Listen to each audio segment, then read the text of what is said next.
Welcome to the Embodiment Podcast. This show is for you if you see the body as more than a brain taxi.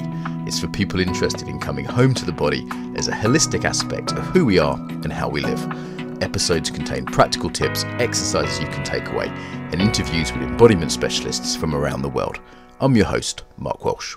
So on the show today, we have Steven Benitez. So Steven has come highly recommended to me by some good friends. He is an expert in Southeast Asian martial arts, and we'll find out a little bit more about that. He has got all sorts of martial arts background, as well as being a professional footballer in the past. He's done stunts. He travels all over the world to teach the arts that he's going to tell us about. So Steve, welcome. Oh, thanks for having me, Mark. Pleasure. How did you get involved in this then? What was the beginning of your martial arts journey? It's a very strange story, but my parents, they came from southern Spain, Andalusia. So, and when they moved over, they moved into a very rough part of London. It was called Stonebridge, Northwest 10. And it was during the time, it was in the 80s that I was growing up, where the Yardis had actually settled there. To the Jamaican gangsters that yeah. So I was growing up, and I was seeing a lot of my friends being stabbed. I'd been stabbed myself. So my dad was a boxer, so I started boxing, and then I didn't feel that was really looking after me on the street. So I started searching, and by coincidence, I met an Indonesian chap who was teaching Kun Tao, which was the first Indonesian fighting art that I trained in. So I was 11 years old when I found him. And I stayed with him until I was 19.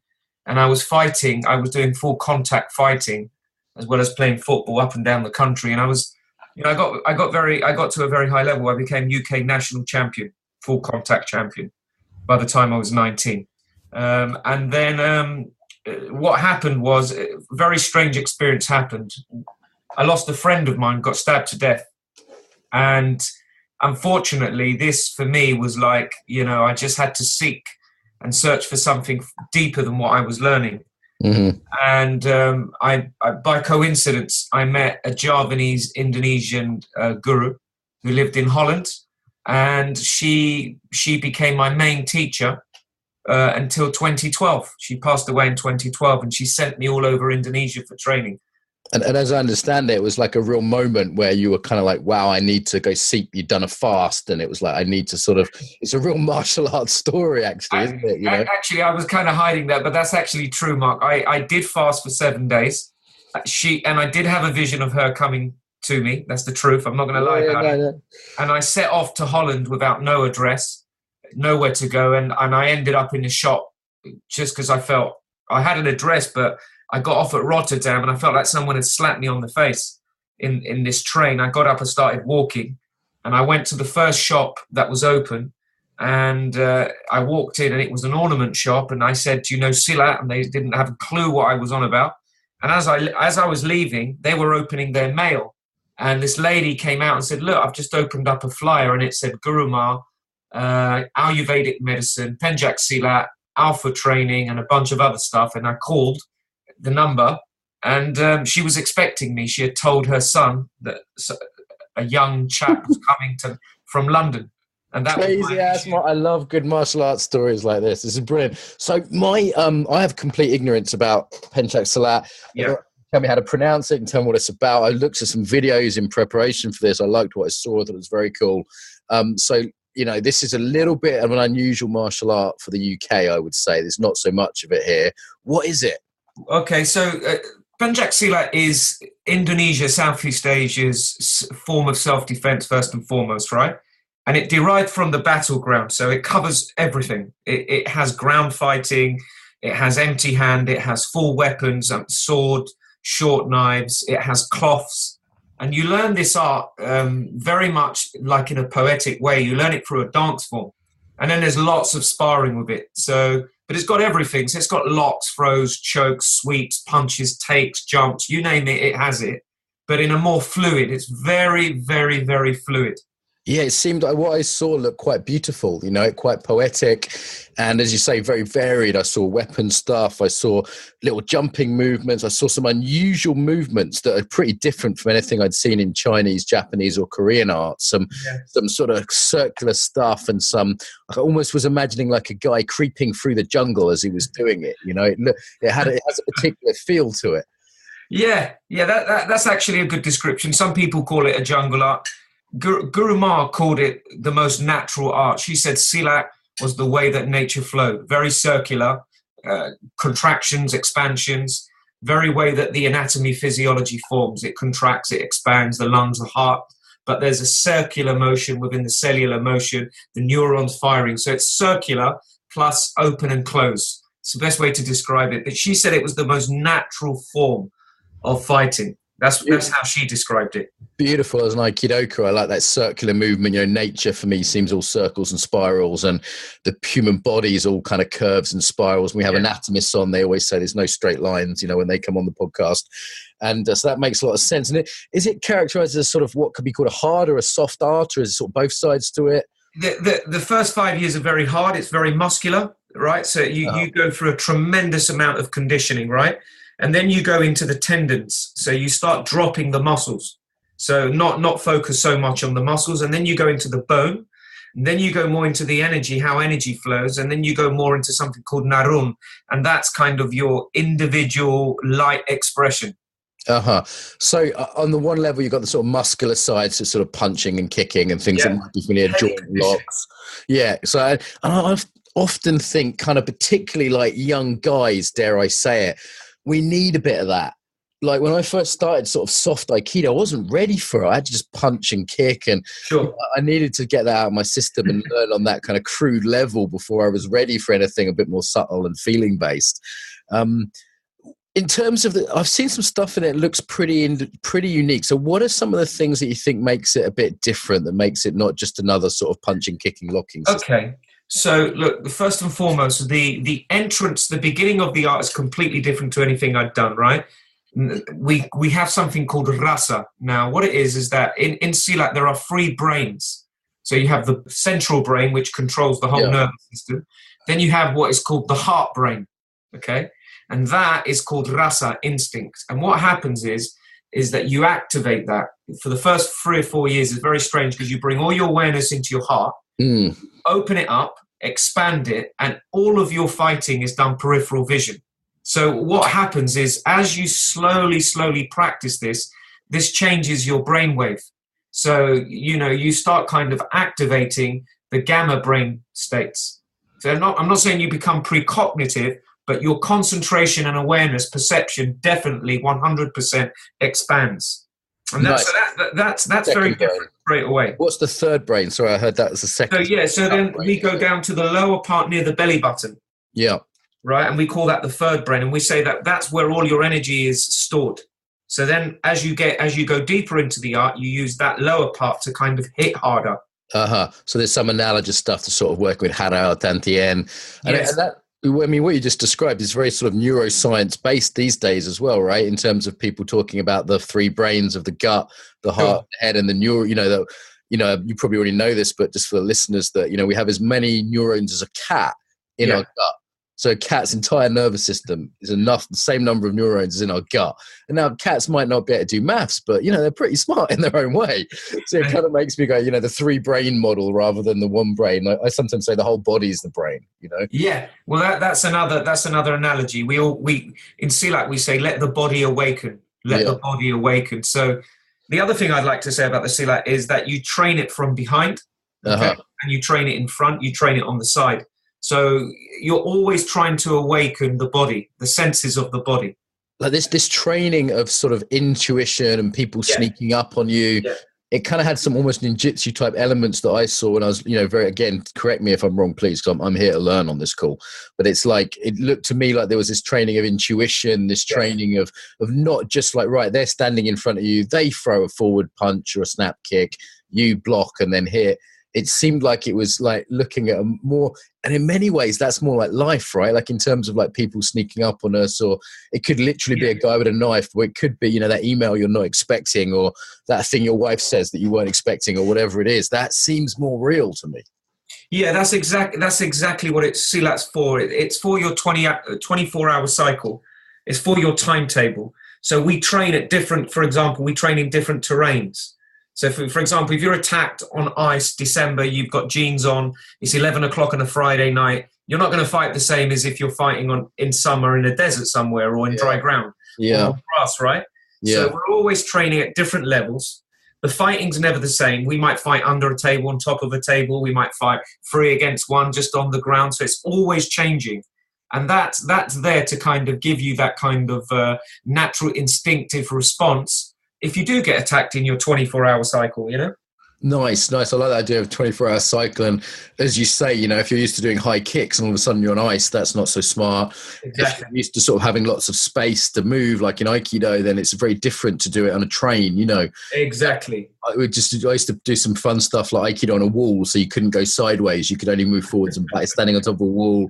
Or, you know, the Sistema guys, we had Matt Hill on from Sistema. His podcast's not up yet, but it will be soon.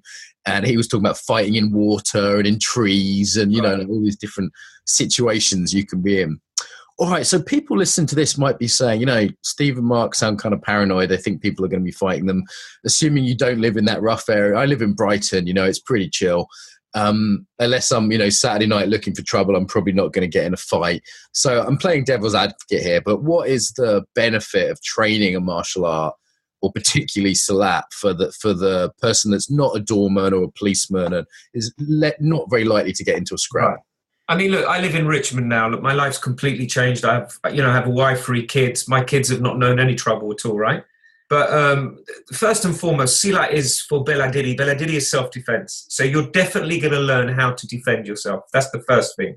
Secondly, it's beautifully arranged in the way that it trains the anatomy. It has a yoga system. So, you know, I'm 50, right? I'm 50, I move well, I move quick, right? For a 50-year-old, I have good posture. You know, the flexibility and the mobility and the agility of my joints, my tendons, my muscles, they're all still soft, you know? So in terms of what you're kind of benefiting on a physical level, it's immense. There's the health benefit, right? The health benefit's enormous, but then there's the meditative side. The meditative side is just...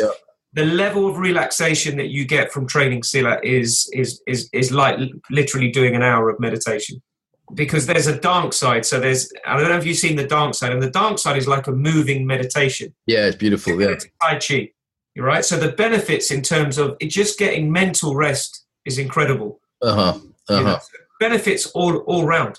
And this is, you know, any embodied practice has this mindfulness benefit of not just being a physical system, like you're in the gym, you're lifting weights and kind of watching TV in between, but you're also practicing that urge of being focused. And as you say, what seemed unique to me was this emphasis on intuition as well. Yeah. That seemed like quite different compared to some arts. And I mean, other sort of life benefits for you, obviously the people it puts you around, you know, the company you keep, but any other benefits that you... Yeah, I mean, I want to talk really about, I don't know if you're familiar with the word nadis. Yeah, from the yoga term, energy channels. All right, okay. So the actual, as you go deeper into the art and you go deeper into the dance, the actual dance is responsible for unblocking and unlocking the nadis. I'll give you a small example of that. My son was suffering from eczema and asthma. And when he started practicing the art, he found that when the nadis started opening, that everything started to dissolve. Yeah, my asthma went away when I started doing Aikido at university. It was, you know, you see what I mean? So from that perspective, I mean, I know when my nadis are not flowing and what I'm like, and when they are open, I know what my consciousness, the state of consciousness I'm in. So it has an effect on every single fiber of you, you know. You know, so it's hard for me to say 1 or 2 benefits because it influences everything. And then, of course, I travel around and I meet great people. On a social level, you meet all sorts of people from, you know, people in high-powered positions, celebrities, business people, royalty up there. You know, there's all sorts of people. Cool. Yeah, I mean, it definitely... I think this is understated, actually. Like, we have our art that we dedicate ourselves to, you know, whether that be people listening to us who are yoga teachers or dancers or, you know, Aikidoists, whatever. But then it's the places it takes us. Yeah. Well, I've seen most of the UK through going to different Aikido clubs and not exotic places, like really getting to know really good quality, like working class people in the West Midlands or staying in Birkenhead for a week and going, okay, I wouldn't have ever seen this, you know. and the people it's put, but lifelong friends, people that I can really rely upon, people that, you know, have really like values that I can connect with, partners, you know, it's like there's so many good marriages that happen in these kind of things, you know, and it's like, I think that's understated is the the adventures it puts you on. You find yourself in countries you would have never visited, and you go, wow, this is really interesting. I would, not tourist destination type places, right? And I think having any path puts you in that mode of connecting with other people and being open and going out there in the world. And I see people that don't have a path, and it's like their world shrinks a little bit. There's 10 people they see in the office, and there's their girlfriend or the husband, and then a couple of mates they get drunk with at the same pub every Saturday night, and then the world gets smaller. Whereas if you're on a path, you can't help but get bigger in your world. Yeah, that's true. It definitely has an expanding effect on you. There's no doubt about that. You're challenged all the time when you're doing an internal practice. You're having to look at yourself on a daily basis, and you're challenged, by that. So the art becomes a mirror. It becomes a reflection to you. And in terms of the sort of spiritual side of the art, now you talked about guru. So as I understand it, Indonesia has a Muslim side, but it also has a kind of Hindu side, right? That's right. Like Bali and places, they're kind of Hindu. I've never been there, but I've got a friend I grew up with who's half Indonesian, and she talks about being sort of Hindu influences there. My teacher was Kejawan. Kejawan is Javanese mysticism. Okay. That was her lineage. That was way before Islam and even Hinduism spread in. They already had beliefs. And Kejawan is a very, very simple belief. They believe this particular posture is called Semba. It's a greeting. It's like Namaste. Yeah. And in Kejawan, everything is alive. There's nothing that is separate, and everything is alive.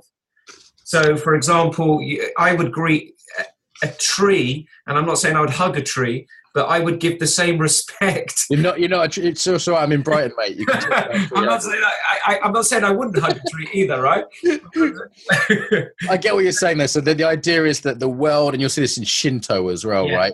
There's sort of these older kind of religions which were based based on the fact that the world has magic to it, for want of a better word, and there's an aliveness. So a tree, you wouldn't talk to a tree or a rock and expect a conversation, but you're aware of them on level as a being. There's a greeting.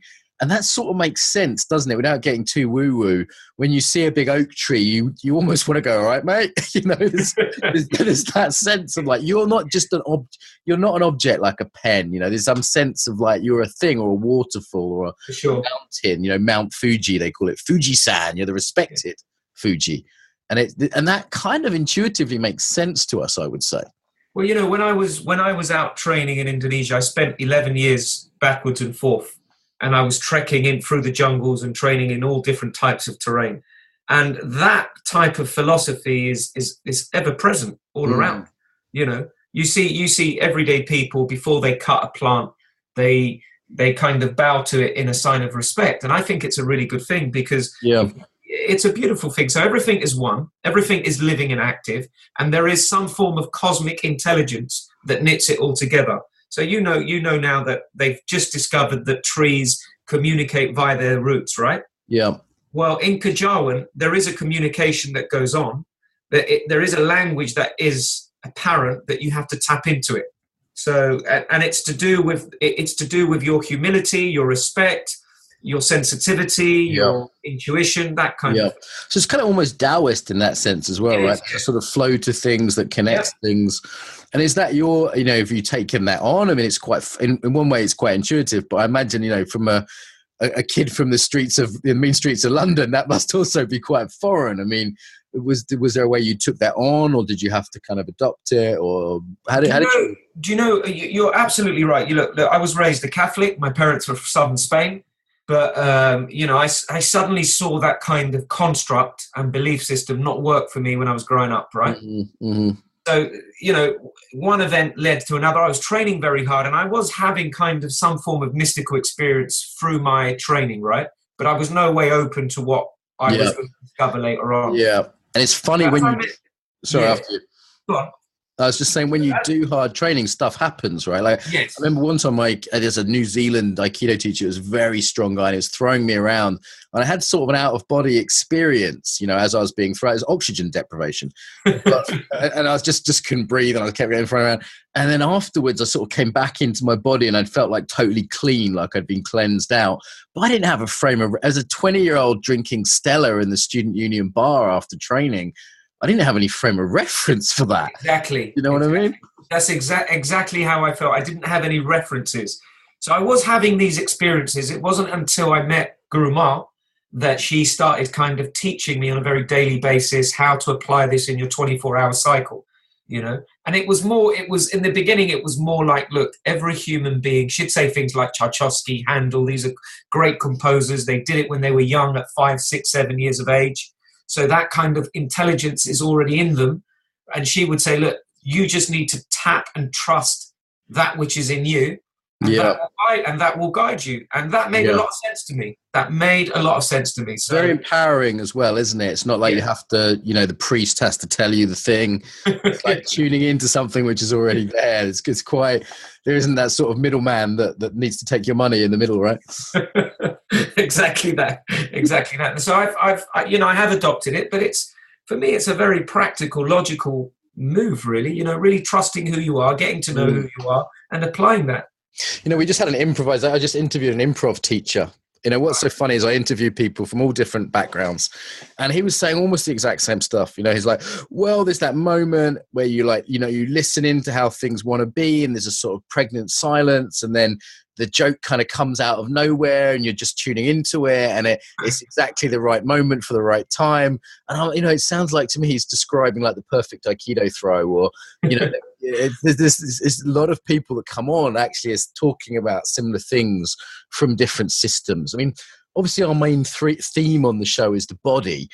Maybe you can talk a little bit about your relationship to the body, or the sort of perspective that might be fresh from Slat. Right. So from Slat, from day one, you learn to really listen to the body, right? In terms of the first rules are always, you have to eat. The spine is very important. The nervous system flows through the spine. So the spine is always kept in a very neutral, soft place. But then, you know, once you start getting to the flow of energy, it doesn't matter whether you do a form, a kata, we call it jurus, or sequences, you then have to kind of go further and start to listen to the flow of energy in the body. And we call that listening to the wind. So angin is the energy, wind. Yeah, so wind is a common cross-cultural one, isn't it, for that? Yeah. Right. So then when you start adopting this kind of intuitive sense, energy's flowing this way, I flow that way. Energy's flowing this way, I flow that way. And then the next stage is you start to not just see that it's energy moving, but there is an intelligence to the energy. It's alive. It really is alive, and it's intuitive, and it has intelligence, and it's quicker than your mind. So, you know, we'll do kind of like a lot of live blade sparring, right? And if you're not in the right frame of mind, if you're not really listening, you're going to get cut. Yeah. Once you learn to trust it, it guides you. It looks after you. Yeah, you guys are pretty handy with a knife. I've seen. I can see from your early experience why that might have been, you know, interesting to you. But there's not many martial arts that I've seen as handy with a blade. Maybe the Filipino stuff, you know, those guys are pretty good. But there's some interesting knife work, and there's something about a knife which can bring intensity, like particularly a live blade, you know, one that really can cut you, that makes your instincts kick in. Most of the stuff that people try and do against the live blade, 99% of it would go out the window. Yeah, I'm very skeptical about Aikido knife defenses, because I've tried it against someone even semi-skilled, you know, with a red marker pen, and by the end of it, I'm covered in red marker pen. That's what I mean. So I've had real situations with live blades. My students have had real situations with live blade. Distance awareness perception, and if you either run or you hit, and your first strike has to be a KO. It has to be that. Otherwise, run. That's really it. And I'm talking to you with someone who's done 30 years of knife sparring. Sure, yeah. You know, and the average Tom, Dick, and Harry can pick up a blade and cut anyone. It doesn't need to be a trained person. So that's why we do live blade, so that you can kind of like get to discern that which you will use and that which there's no way you can use. So in terms of your own relationship to the body, I mean, on the one hand, you're training like the deep intuition, you're training the more athletic side. You know, there's different elements to this, right? You're in the more energetic side. Yeah. And I imagine your relationship to your body has really changed and evolved over that kind of long career. Definitely. You know, look, this is something that maybe some of the viewers might believe, they might not believe, but I've got CT evidence to prove this. Here's an example. I was on. You might have seen this on Facebook. 4 years ago, I had a complete ACL tear, snapped. My ACL snapped. I was playing a football match, and some guy jumped on me and jumped on my ACL, and it snapped. So anyway, I went into Kingston Hospital, and they said, look, MRI scans reveals that you've got a complete ACL snap. So I said, okay. And I said, what do you recommend? He said, no, you've got to get it operated on straight away. So anyway, I said to him, look, let me come back to you in 3 years, and if it's in the same condition, then by all means operate it. So here was an opportunity for me to go further into my body, right? So, as Westerners, we don't really believe that ligaments, tendons, there's any real kind of growth or blood flow. And unless it's kind of really evolved science right now, right? So anyway, what I did was I started to create a line between the whole ACL, an invisible line. So I did this for about 14 months, where I would train with this invisible line in my knee, right? Repairing the ACL, running through the ACL. I was doing a lot of upside down work, just trying to get blood flow, a lot of meditation on it, and so forth. After 14 months, I said to my wife, I think my knee's better. Cut a long story short, I went back after 3 years, the same doctor. He said to me, look, okay, I can see that he tested my knee, moved it around. He said, look, you've done a lot of hamstring, quad work. Your knee looks solid. I can't see any difference between, but let's check, have a scan. I did have a scan, and it was new. There was nothing wrong with it, right? Now, that is a true testimony. I can show you the MRI scan. You can speak to the doctors, etc. Right? Now, why did that happen? The reason it happened is because I believe the body is living and active, and it has an intelligence in it that is dormant to most people. But I somehow accessed it through the Slat training. Mm-hmm. So that's how my relationship with my own anatomy, physiology has changed, right? The other thing I say to you is that in Slat, there are signs of when energy is really flowing in the body. The body becomes really soft. I don't know if you've ever heard the saying, cotton wrapped around iron. Nice, yeah. So you'll be, when we meet, I'll show you how soft my body is. Really, really soft.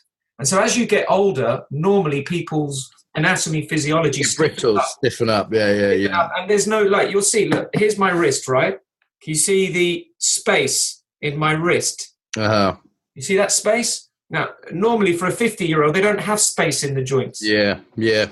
So my relationship with my body is a soft one now. It's becoming soft. Nice. I've experienced that with some of the older kind of martial artists I've been around. They're kind of almost squidgy, it's kind of weird. Because you the old people being stiff and brittle. And Dao Jing talks about this, doesn't it? And then you touch one of these Aikido guys, and it's like, it's kind of squidgy. It's the weirdest feeling. Yeah. So what I'd say to you in terms of my relationship with my body is I see it as a ever-changing, transformative, conscious, intelligent being. Not just, here's my leg, here's my quadricep, here's my hamstring. Yeah. It's an extension of my intelligence. And in terms of your practice now, you've been doing this a while, what is most interesting to you at the moment? Definitely the trance aspect of the Slat, okay? So we have a very systematic way we have something called the sasran, and that is, we enter into the sasran to fight, okay? So you'll see a circle, and then you'll see 2 or 3 people, 2 against 1, right? Now, when we come in through this dance aspect we call Kembangan, the flower dance. And so the most interesting thing for me now is the ability to kind of enter into the higher states of trance, because that's when you see the best flow, the best fighting, the best skill. And it's so evident. It doesn't matter who I train. You'll see them in a higher state of awareness. Yeah. They move this way. In their mind, they move that way. Yeah, I mean, it's the same with anything. You go into that flow state, and it's if that's analogous, I did a training once. It was a business training, which I use with my work, and I couldn't remember doing the whole training. I got to the lunch break, and I'd just been in complete flow the entire morning, and everyone said it was they said, "Oh, it was like you, but really like you, but better." And I hadn't burnt any energy, and I was thinking, fucking hell, it's way better than my normal training. Well, how did you do that though? I don't know. I think I was relaxed. I was fully. I think there's a combination of being fully committed but completely non-attached to the outcome. It was a client that I really wanted to help, but simultaneously I didn't really care. I think they weren't paying me, so it was like a charity client. So I wasn't really concerned about what they thought about it, but I was, internally motivated to do a good job. I had done a lot of training in that period as well. So I was just sort of fully warmed up. I knew the subject inside out. And I think I just sort of switched into it. And I have moments of it in any period of training, but I'd never had a whole sort of morning of it. It was like literally like, shit, it's lunchtime already. I didn't what's happening. I don't know, maybe tiredness, a few altered state things might have happened, but yeah. So do you know how to access that now? You call it the flow brain, right? Yeah, for me, that flow state I increasingly use, and it happens more often, but still in little windows. And there's definitely conditions which help it, but no, I can't turn it on and off. I wish I could. So that for me is probably the most. It's probably where I'm going more and more, because I'm now training. Some of my senior guys have reached that stage. Uh-huh. That's probably the most. And of course, as you get older, right, you're trying to at least keep up with the younger guys at 25, 26, right? Yeah. So I have to evolve all the time. I'm 50 now, and I have to move at a certain way against 25, 22-year-olds. So there's no way that you can do that with your physicality. Yeah, you've got to have something else, haven't you? You've got to have something else. So that's where I'm at the moment. Yeah. Okay. Interesting. God, this is really good stuff. It's really nice talking to you, man. I really enjoyed it. Likewise. Steve told me a lot about you anyway. Oh yeah, we've got a mutual friend. Steve's a great guy. He's a good guy. He works for us quite a bit, and he's a real genuine guy. All right, so I don't know where to go next with this. I mean, what else do you think might be interesting to listeners in terms of things that you could offer or suggest, practices or perspectives? Okay, and from a Slat perspective, we've covered things like self-defense. We've looked at things like anatomy, physiology, but probably there's a lot of talk about chakras, right? Chakras. People talk about the chakras. In Slat, we call them energy manifestations. That's what we call them, right? And so there are 7, and they run through the sacred line. We call this line the sacred line. Now, when we're moving in Slat, we're always using 1 or 2 or 3. So, for example, if we use the heart one, we'd bring our awareness, and that would open, and then we'd trust the intelligence that we feel, that we see, right? So, if, say, for example, now I want to use the one further down, right? So just further down where you'd be your solar plexus, right? Yeah. So we use that in a way that, say, for example, you said, do you know Mike? And I said, yeah. And you said, what do you think about him? I would bring my awareness down to that point, place my hand there, and that's the point that we make the yeses and the nos, the choices. Okay? So say, for example, you went up now from the heart up into the throat area, right? And this is where we kind of just before I spoke to you, we would bring our awareness into that area, into the heart area, and connect the throat and the heart so that your speech is fluid. And this is quite practical, isn't it? Because it's, yes. And I'm using this a little bit. I'm not sure about the whole energy model. I might have a different perspective on it. But what I do notice, and this is testable, is when I bring my attention to different parts of this body with maybe a visualization as part of that. Sure. It might be like, I want to connect with Steve right now more emotionally, and then it's like, okay, I don't know where the interview goes, so I just want to go intuitive, and I go, okay, I just want to ask him what he thinks. And then it's might be like, actually, I want to get a bit more critical and maybe challenge some of the ideas, be a bit more discerning. And we can move up and down, almost like it's like engaging different operating systems. And I'd say to anyone listening, you don't have, this could sound really woo-woo, so I'd say just test it, does it make a difference to you in a meeting or you just on a date, when you do this kind of thing? You do have to test it. For me, like I've said, it is part of my martial arts system. And one of the things that Guru Ma always just says, does your martial arts work in your current timetable? Right. Everyone's timetable is totally different. It means that their geography is different. It means they wear different dresses, you meet different people. They have to travel on different days, times, hours, etc. So for me, practicing what we call the sacred line in a functional fighting, capability definitely helps me in my 24-hour cycle. Definitely, I've used it. But like I said, like you said, you have to test it out. Yeah, and that, like back in the sort of when I was doing more dating, before I was married, like it was a tremendous way to go, oh, I'd be on a date and I'd be like, blah, blah, here's my opinion. And then it would be like, oh, I'm not really connecting from the heart here. And then I'd do that, and all of a sudden the girl would sort of open up and start, be a nice feeling. And, it would be like, oh, I'm being a bit genital now, and then kind of taking it to like maybe the throat to communicate a little bit. Yes. More spiritual connection, Exactly. Like really like one of the most practical things while sitting across the coffee table from a hot Russian girl or whatever. So I think this is an example because I want to sort of show like something really like practical and day to day, Well, look, the thing I've absorbed probably the most in the Slat is that you're enough. Okay. Like what I mean by that is Gruma always, from the very first day she met me, always would say, what you have is enough for your journey. You don't need so much outside. Let's explore what you have. And so she'd break it down. You've got this sacred line, you've got this center, that center, obviously got your physical body. But she would say that you are genuinely enough. And the more you get out of the way of yourself, right? The more you get out of the way of yourself, the more that natural life source energy will flow through you.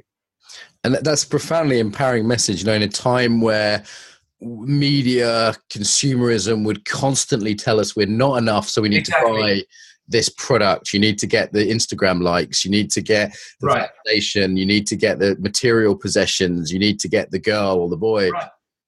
Like to that fairly, it's a very, a therapist would say that is the core to a therapeutic relationship, is giving a person a sense of enough.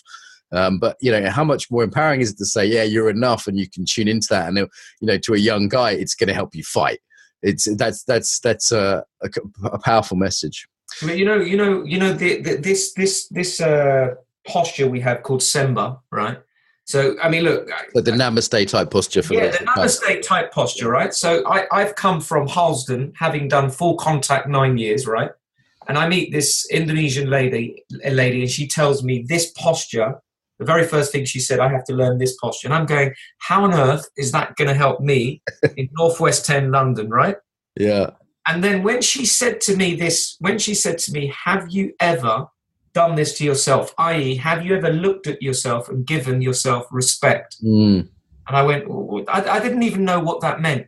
Yeah. I didn't even know, what that actually meant. So I remember the first time going, she said, no, go inside and do it like you're doing it to someone that you love. Yourself. Yeah. I couldn't. Yeah. No, it's the same when I've said to people, touch yourself like you're someone you love, like put your hand on your heart as it's the heart of someone you love. It's really tricky for people, yeah. And I couldn't do it for the first or second year. I was nowhere near doing that. And I was more nervous of doing that than standing in front of 6 guys with knives. I was this is funny. We've got like 2 British, and I know from Spanish background, it's like talking about like self-love and namaste yourself and being enough. But what's funny is once you get through all the hard stuff, this is what you get to is the really challenging stuff, is the really cool stuff, right? And I think as guys we can have the vulnerability to talk about that, and that's the stuff, the real deal in a way. And I worry with some of the kind of martial arts that are popular today, MMA, which I've done and is fantastic fun. But what you're describing is obviously a martial art with depth, and there are others, Kung Fu, Aikido, there are others. But it's like you're describing a system that has multiple layers, that has depth, that has wisdom, that has integrity, that has applications to life. And I worry that some of the sort of more modern arts that are, the MMA, for example, which is by far the most popular thing around now, while they could get people into martial arts, look, I'm speaking out loud here. Maybe it's, in the same way as the kickboxing, the full contact got you into this. Maybe they're a doorway, but maybe they're not. What do you think of the sort of, does something as poetic as Slat, is that going to survive in the kind of modern context? Well, I work full time in an MMA gym, and most of my friends are MMA fighters, right? Yeah. Now, the reason why they associate with me and we do joint seminars is because they know I've come from a fight background. Yeah. And I could walk into any MMA gym and do well against any particular system. But that's not every guy could do that, right? I'm just being honest, right? Sure. However, are there holes in MMA? Yes. Are there holes in Slat? Yes. right? So it all depends on the teacher. Really depends. You might get an incredibly well holistic MMA teacher, right? Who's a great fighter, but has done traditional arts, has done some work on himself, and he fills those holes. And the same with the Slat. You might get a guy who's, very holistic in Slat, who's done, who's been around, who's groomed, who's a really good teacher. So for me, it all depends on the teachers, really. Yeah. It's like Aikido, Yeah, that's true. And as you say, I know lots of good guys in jiu-jitsu and MMA as well, so I'm not belittling those arts for sure. But I hope, in a way, what I really hope is that MMA will evolve almost like it will evolve to have a sort of different side to it. As people do it, they'll realise there's more to it and there's depth there. I think they're going. I think some of the guys now that I speak to are now looking like, especially in the gym that I work in Richmond, some of the guys are looking at meditation purely because they can't deal with the noise. Yeah. They just can't deal with, I've got a fight in 6 weeks. They can't deal with the pressure and the noise. And they've brought in therapists to help them. I mean, that's the beginning, right? Right. Sure. As you said, it's the mother of invention, and it's those things drive it. Okay. And any kind of final message around the body or anything you want to say to people before we point people to your resources? No. I'm. I think I've covered everything really. All I'd like to say to your viewers is, if they've never really seen Slat, if they've never really seen the Slat, just have a little look. If they've got it just has to be a little desire to do martial arts. Have a little look at it because it is challenging and it is very, very, very different than other martial arts. Great. And where are you based? I'm based in Richmond. So it's London, yeah? Yeah. So that's right. So if anyone wants to contact me or turn up at a class, I run 2 classes just because normally I'm away every weekend. And that's in Richmond Fitness Club. That's right next door to, you come out of Richmond Station, it's just you turn right, it's there, Richmond Fitness Club. Well, I'm very tempted to come with Steve one night. Fridays at 8 o'clock. Very, very, very tempted to make a weekend of it. You'd be very welcome. Or if you want to pop in, we can do a private class, you and Steve. That sounds fun. Listen, man, and online people can find you at, is it satria-arts.com? That's right. That's correct. www.satriaarts.com. And that's spelled SATRIA-arts.com. So people can find you there. But if they Google Steven Benitez, they'll find you on YouTube, some interesting stuff as well, probably social media. So, I'll also put a link to that. Those that are seeing the podcast on the site will put a direct link there. So this has been brilliant, really rich, really I was at the end of the day feeling really tired and now I feel energized, and it's been brilliant, Steve. So thank you so much. Thank you so much. And good luck with everything. If you enjoyed this episode, subscribe to get more. If you'd like to help us build the Embodied Tribe, leave a review on iTunes or share this on your social media. If you're interested in training globally, sign up to receive the newsletter at embodiedfacilitator.com. Until next time, welcome home to the body.